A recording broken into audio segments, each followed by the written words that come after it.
Opo, ma. Saglit lang po. Ma! Ano? Tigilan mo muna yung pagpapaganda mo. Eskwelahan naman ang pupuntahan mo at hindi pageant na. Ma, I should be always pretty and fresh, no? Look at me. Diba I'm pretty? Oo na, maganda ka na. Nagtatanong ka pa. Saan ka ba nagmana? Rosa, maliliit na yung anak natin. Hindi na anak, magaya ka na. Oh, ito anak. May baon ka na? Ito, baon mo. Pasensya ka na. Ito lang na kaya na lang itay ha. Ano ka ba pa? Kaya na to. Salamat po. Oh, sige, mag-ingat ka. Alis na po ako, ma. Ingat ka na.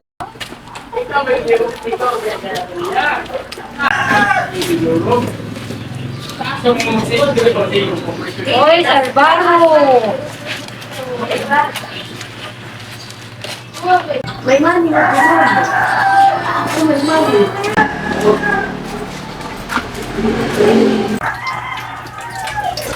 Marvin, dumating na pala yung bill sa kuryente at tubig natin kanina.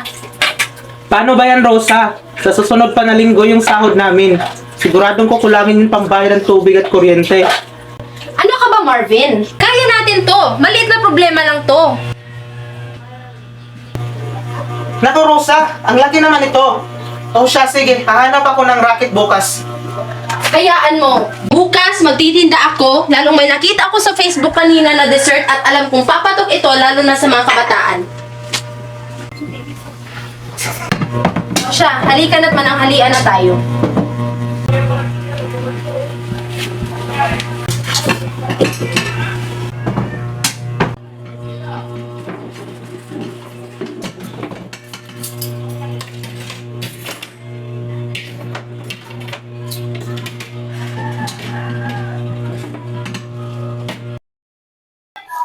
Good morning, class. Good morning, ma'am.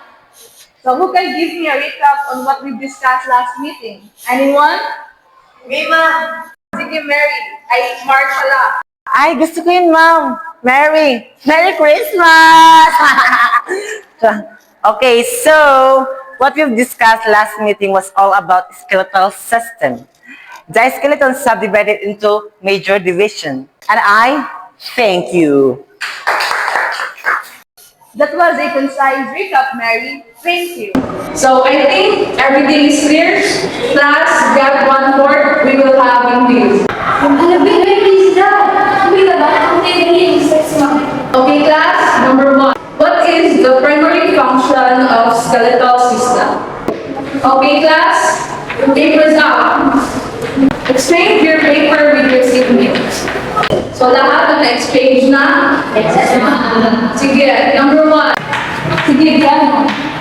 It gives support and structure to our body movement. Correct. Number 50. What is the answer, Shai? It maintains body shape by providing a rigid framework that supports soft tissues and determines overall core fat amounts. That's correct. Thank you, Shai. Okay, class, we got perfect. Ma'am, it's Mary po, ma'am. Give a hand to Mary who got it. Thank you. Ang galing mo talaga, Mary. The best. So that's all for today's meeting. Goodbye, class. Goodbye, ma'am! Oh, perfect na naman. Iisip mo na talaga lahat. Ayaw ka ba, best? Yung ba talaga yun? Humble talaga, Mary. Talaga. Hindi naman. Humble to. Hi, Mark. Pauwi ka na? Yes, kuya. Bakit po? Wala. Kada. Ma! Andito na po ako. Halika na, tulungan mo ako dito. Sige, ma. Wait lang. What's that, ma? Ang himagas to, nak. Tulungan mo kong ibenta to, ha? Sure, ma. Magbibita ako bukas sa room namin. Tsak, ubos yan. Kasi ang bibita niyan, ang anak mo maganda. O siya, sige na, magbihis ka na at pagkatapos mo, tulungan mo na ako dito. Sige po, ma. Si Papa, ma. Dumating na po ba? Hindi pa nga eh, naghahanap yun ng racket para may pambayad tayo sa bill natin. Talaga ba, ma? Temeng naman po kasi na biglang lumiit sweldo nila Papa ngayong dumating na mga bayaran natin. Sana nga, may nahanap na racket si Papa. Oo nga eh, namang problema nga yun. Ma, na-move nga pala organization t-shirt fee namin, ma. Salamat naman kung ganun na. Gipi talaga tayo ngayon eh. What if, ma? Maghanap kaya ako ng part-time job kasi gusto kong tumulong sa inyo ni Papa. Ano ka ba na? Mag-focus ka na muna sa pag-aaral mo. Kaya na namin to ng papa mo. O siya, ma, ano bang may tutulong ko rito? O sige, tulungan mo ko. Kunin mo yung lalagyan ng paninda natin. Sige po, ma. Ito ba? Oo. Sige, tikman mo muna to. Sige po.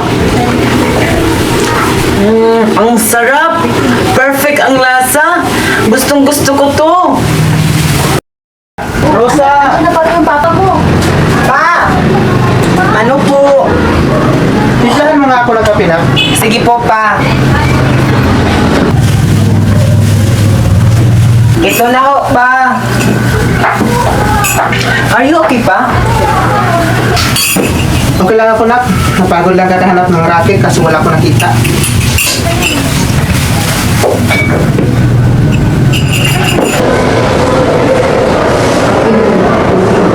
Good morning, people of the world! Guess what? Anong dala ko? Halika rin. Gusto kita sa akin. Bakla. Guys, kinabay na kayo. Ano ba kasi yan? Mas din bakla. Sabi nga ng mama ko na pag bibili daw kayo dito ng kanilo. Sige na, tag-limang piso lang. Ano na kayo? Limang piso. Guys. Ano yan sa'yo? Lima? Sa'yo yung mga silvero. Okay, isa. Then yung sa'yo, isa lang. Isa lang. Kung ano yung sukli. Ang init ng ulo mo! Palibasa, hindi itong padre di pamilya nito! Ayun ba? Ano ang akala mo sa akin? Wala akong pakalam sa problema natin dito? Kung ano mo lang gabi-gabi kong iniisip kung paano makakatulong sa problema natin sa pinansyal! Pumahimik ka na, Rosa, ha? Ang problema sa'yo, nagpapadala ka sa problema, hindi mo iniisip na may maraming solusyon! Akin na tumahimik ka na!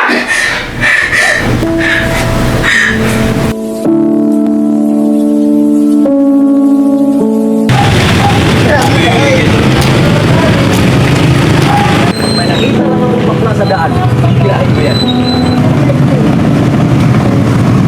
Saan ako?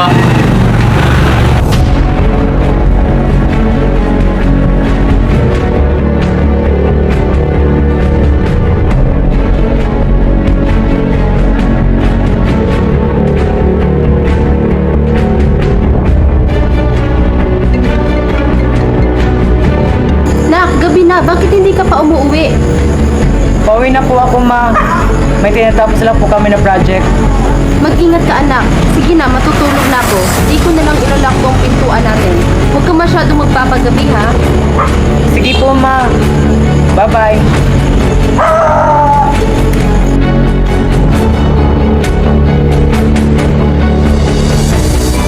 Hi, Mark. Gabi na. Hatid na kita. Kuya, ano to? Ano, ba't mo ba inaalis kamay ko? Matapang ka na ngayon ah. Hindi po. Hindi naman pala eh. Halika nga rito. Bakit po? Kaya kasi matigas na ulo.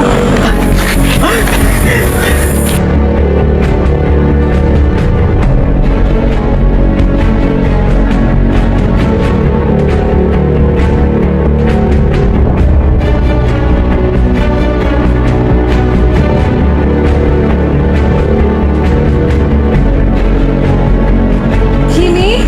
Jimmy? Ano to? Bakit may ganito dito? Ano may-ari nito?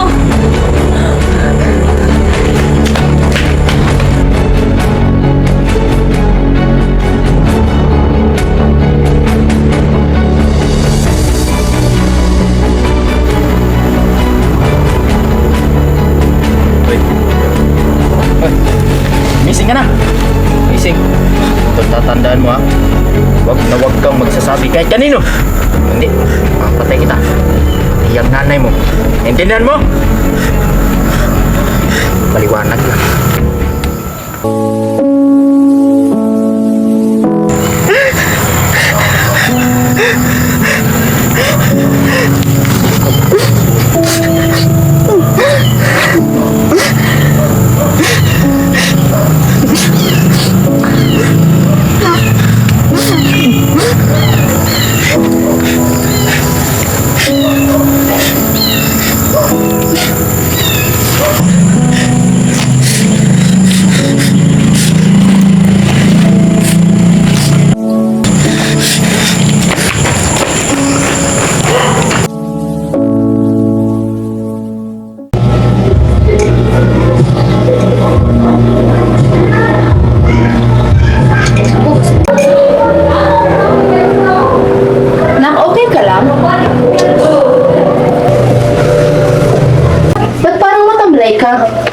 Okay lang po ako, ma'am. Kulang namin sa kagabi.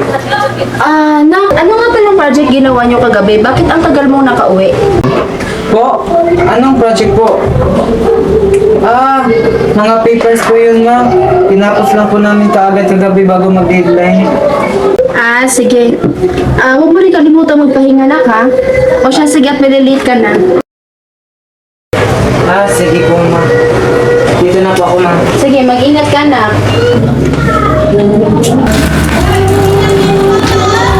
Anak, may bawal ka na? Okay na po pa, may pera po naman po ako. Sigurado ka? Opo pa, dito na po ako, ha. O siya, sige, mag-iingat ka. Okay po pa.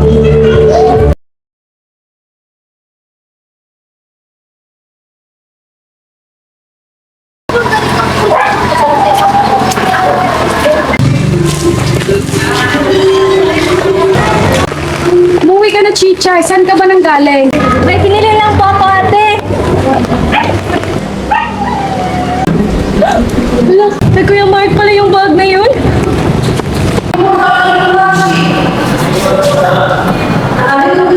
So, good morning, class. Good morning, Miss Lee. So, let's have attendance first. Andrino, present ma'am. Amatindong. Present, ma'am. Castro. Castro. Present, ma'am. Okay ka lang, Mark. Po? Okay lang po ako, ma'am. Okay ka lang ba? Oo nga, parang kanina ka pa namin napapansin. Wala ka. Okay, Mark. Okay ka lang ba? Huwag mo lang muna ako pansinin. Isip lang. So, unting problema lang ito. Kaya ko na. Hindi ka namin ipilit kung ayaw mo sabihin sa amin. Kaya respect namin ang gusto mo. Pero huwag mo sana kalimutan. Hindi ka kami kaibigan mo. Hanggang kami sa pera may ipilit. Hindi mo kami kayang sabihin ngayon. Alam namin may pinagdadaanan ka. Kilala ka namin eh. At kung ano man yun, laban na walang mag-isa. Long, nandiyan na pala si Mama at malilate na tayo.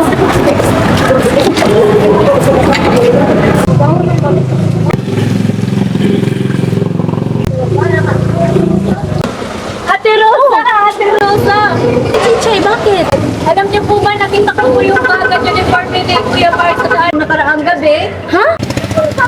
Basta po, tanongin na lang po yung anak nyo. Teka. Sige, mag-ingat ka na lang.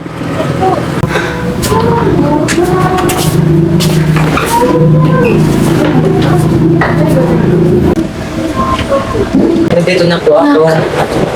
Opo muna tayo. Bakit ba? Anong nangyari? May gusto ko bang sabihin sa amin ng papa mo? Tungkol saan po?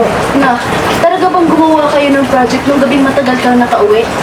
Ma! No, wala ko to salita. Ma! Kinasa po ako! Ano? Sa'yo gumawa sa'yo yan? Ma! Papatayin niya po tayo pag ipapahuli po natin siya. Huwag ka matakot na! Ipapakulo natin ang kriminal na yan! Bumanda siya! Bumanda siya! Ma, natatakot po ako!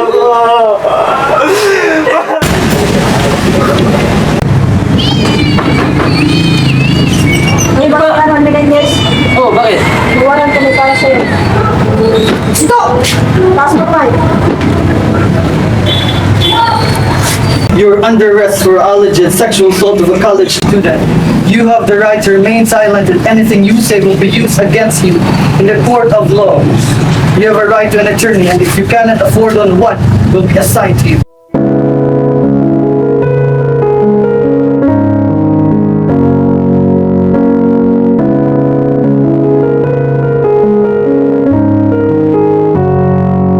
Okay, class. Since we've finished our discussion about our rights as citizens, we will give a short reflection about it. I would like to hear from many of you to share a brief reflection on what you learned. This is to articulate your thoughts on the importance of these rights and how we can actively uphold and exercise them in our daily lives. So, anyone from the class? Ako po, ma'am. Okay, let's first listen to Mark. Ma'am, gusto ko sanang ibahagi ang isang aral na natutunan mula sa aking karanasan. Para sa akin, ang mga karapatan natin bilang mga mamamayan ay hindi lang salita sa papel, kundi ito ay mga bagay na dapat natin ipaglaban at ipagtanggol. Nangyari kasi sa akin ang isang pangyayari na wala pang kahit sino ang nakakaalam. Sa isang pagkakataon, nasaktan ako ng sobra at nag-alala at natakot. Hindi ko alam kung kanino ako lalapit dahil parang ang bigat ng dala-dala ko. Pero, nirealize ko na may mga karapatan ako na dapat mangyari. Katulad ng pagkakaroon ng boses at pagkakataon na humingi ng tulong. Sa huli, nagdesisyon ako magsalita. Bakit? Kasi, bawat isa sa atin ay may karapatan, hindi lamang sa buhay, kundi sa dignidad at seguridad. Ang pagtahak sa landas ng katotohanan ay masakit, pero mahalaga ito para makuha natin ang hustisya. That's all po, and I thank you.